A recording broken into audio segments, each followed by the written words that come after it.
Salamlar, bugün çox maraqlı bir mövzuya toxunacağıq. Azərbaycanın intellektual oyunlar hərəkatına. Bəli, bu heyrətamiz yüksəlişin arxasında yatan hekayəni birlikdə araşdırıb. Heç düşünmüsünüzmü, bir oyun, sadəcə suallar və cavablardan ibarət bir oyun, bütöv bir millətin kimliyini necə dəyişə bilər? İlk baxışdan qəribə gəlir, elə deyilmi? Amma baxın, Azərbaycanın hekayəsi göstərir ki, bu nəinki mümkündür, hətta reallıqdır. Gəlin görək, bütün bunlar necə baş verdi? Bu hekayənin kökləri əslində Sovet dövrünə gedib çıxır. O vaxtlar televiziyada hamının maraqla izlədiyi zəka oyunları var idi, yəqin ki xatırlayırsınız. Bax, həmin o verilişlər heç kimin ağlına gəlməzdi ki, illər sonra Azərbaycanda böyük bir intellektual hərəkatın, necə deyərlər, ilk toxumlarını səpirmiş. Deməli, bu hekayədə 3 əsas qəhrəmanımız var. Bunlardan ikisi nə harada, nə zaman və Braining bizə Sovetlərdən qalan bir mirasdır. Amma üçüncüsü, Xəmsə, tamamilə bizim özümüzün, yəni Azərbaycan zəkasının məhsuludur. Bu 3 oyun əslində bir təkamül hekayəsidir. Gəlin, hər şeyin başladığı nöqtəyə, yəni nə, harada, nə zaman oyununa daha yaxından baxaq. Təsəvvür eləyin, bir masa ətrafında 6 nəfər, qarşılarında çox çətin bir sual və cavabı tapmaq üçün cəmi cümlətanı 1 dəqiqələri var. Yəni burada söhbət təkcə bilikdən getmir. Bu, gərginlik altında sürətli düşünmək, komanda yoldaşınla bir nəfəs olmaq, soyuqqanlılığını qorumaq deməkdir. Əsl sınaqdır. Və baxın, işin ən maraqlı tərəfi də elə burada başlayır. Azərbaycan bu oyunları sadəcə kənardan alıb oynamadı. Yox, çox qısa bir zamanda hərəkatın epicentrinə, mərkəzinə çevrildi. Gəlin bir bu zaman xəttinə baxaq, çünki buradakı sürət inanılmazdır. Deməli, 2001-ci il, ilk dəfə Azərbaycan dilində oyunlar keçirən klub yaranır. Bu, artıq milli bir hərəkatın ilk qığılcımı idi. Amma heç kim gözləmirdi ki, cəmi bircə il sonra, 2002-ci ildə, Bakı nəinki tarixdə ilk dünya çempionatını ev sahibliyi edəcək, hətta bizim komanda Braining də dünya çempionu olacaq. Bir il ərzində həvəskar səviyyədən dünya zirvəsinə. Bu sürətli uğur deyil, bu sözün əsli mənasında bir partlayış idi. 24. Bax bu rəqəm o ilk dünya çempionatının miqyasını çox gözəl ifadə edir. Bir anlıq gözünüzün qabağına gətirin.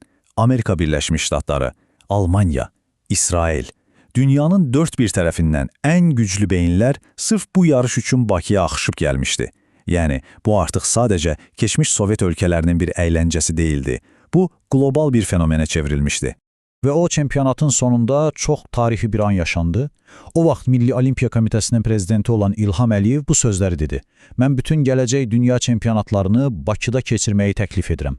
Baxın, bu sadəcə bir təklif deyildi. Bu, Azərbaycanın bu hərəkata necə sahib çıxdığının, onu artıq milli bir strategiya olaraq gördüyünün rəsmi bir bəyanatı idi. Və beləliklə Azərbaycan üçün qızıl dövr başladı. Bu elə bir dövr idi ki, biz təkcə çempion olmur, həm də yeni bir şeylər yaradırdıq. Və 2004-cü il bu, hər şeyin kulminasiya nöqtəsi oldu. Balıkçı Qasımovun kapitanı olduğu komanda gedib ən prestijli yarışda, bəli, elə, nə harada, nə zaman oyununda dünya çempionu oldu. Bu qələbə ilə Azərbaycan adını intellektual oyunlar dünyasının tarixinə, necə deyərlər, qızıl hərflərlə yazdırdı. Əlbəttə, bu uğurdan danışanda bir adı xüsusi qeyd etməliyik, Balıkçı Qasımov. Onun qazandığı Büllür Bayquş, Brilliant Bayquş kimi mükafatlar təkcə onun şəxsi uğuru deyildi. O, minlərlə gənc Azərbaycanlı üçün bir idola, bir ilham mənbəyinə, bütün bu hərəkatın simasına çevrildi. Baxın, bütün bu zirvələri fəth etdikdən sonra təbii bir sual yaranırdı. Bəs sonra, növbəti mərhələ nədir? Cavab isə çox aydınıdır. Artıq təkcə qalib gəlmək yox, həm də yaratmaq lazımdır. Və beləcə təqlid dövrü bitdi, yaradıcılıq dövrü başladı.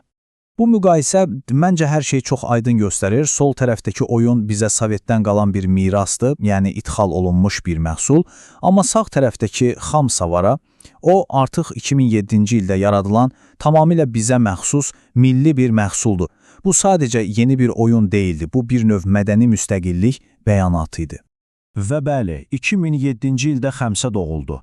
Bu oyunla Azərbaycan sübut etdi ki, o intellektual səhnədə təkcə başqalarının əsərlərini məharətlə ifa edən biri deyil, həm də özü bəstələyə bilən bir bəstəkardır. İstehlakçıdan yaradıcıya çevrilmək. Bax, budur. Amma bu hekayə təkcə böyük çempionlardan ibarət deyil, ən vacibi o idi ki, bu mədəliyyət, bu ruh sistemli bir şəkildə gələcək nəsillərə ötürülməyə başlandı. Artıq bugün Azərbaycanda intellektual oyunlar sadəcə bir hobbi, bir əyləncə deyil. Bu, gənclərin inkişafı üçün qurulmuş rəsmi bir sistemin, bir institutun tərkib hissəsidir. Və bu boş sözlər deyil, bu artıq dövlət siyasətidir. Bax, ekranda gördüyünüz bu sənəd Təhsil Nazirliyinin rəsmi əsasnaməsidir. Məktəblilər arasında regional çempionatların keçirilməsi haqqında. Yəni, bu sənəd sübut edir ki, intellektual oyunlar artıq bizim təhsil sistemimizin ayrılmaz bir hissəsinə çevrilib. Və diqqət yetinin, bu sistemin özəyində yenə də o klassik format dayanır. 6 nəfərlik komandalar. Bu təsadüfi deyil, əlbəttə. Məqsəd odur ki, gənclər lap kiçik yaşlarından təkcə fərdi biliyə yox, həm də komanda ruhuna yiyələnsinlər. Bir yerdə işləmək, bir-birini dinləmək, ortaq bir məqsəd üçün çalışmaq, bax bütün bunları öyrənsinlər. 36. Bir çempionatda komandalar məhz bu qədər suala cavab verməlidirlər. Bu, əsil intellektual marafondur. Yəni, bu rəqəm göstərir ki, məktəblilər üçün keçirilən bu yarışlar adi bir əyləncə deyil. Bu, dözüm, diqqət və həqiqətən də geniş dünya görüşü tələb edən çox ciddi bir sınaqdır. Bütün bu sistemin son məqsədi isə çox aydındır. Ölkənin hər bir güşəsindən, hər bir regionundan ən istedadlı, ən parlaq beyinləri tapıb üzə çıxarmaq və beləliklə gələcəyin bilicilər nəslini yetişdirmək. Yaxşı, gəlin yekunlaşdıraq. Bütün bu danışdıqlarımızdan sonra ortaya çıxan mənzərə nədir? Bu hərəkat Azərbaycanın nə qazandırdı? Deməli, baxın, haradan başladıq, haraya gəlib çıxdıq. Adi bir Sovet teleoyunundan başlayan bu hekayə zamanla böyüyüb əsl milli qürur mənbəyinə çevrildi. Artıq bugün Azərbaycanda intellektual oyunlar deyəndə söhbət sadəcə bir əyləncədən getmir. Bu həm gələcək nəsillərə hazırlayan bir məktəbdir, həm beynəlxalq aləmdə Azərbaycan zəkasını göstərən bir vitrindir, həm də müasir kimliyimizin çox parlaq, çox vacib bir parçasıdır. Və sonda, gəlin bir sual üzərində düşünək. Azərbaycanın bu unikal təcrübəsinə baxsaq, sizcə intellektual oyunlar gələcəyin liderlərini yetişdirmək üçün həqiqətən də ən effektiv yoldurmu? Yəqin ki, bu sualın cavabını bizə zaman göstərəcək. İzlədiyiniz üçün təşəkkürlər.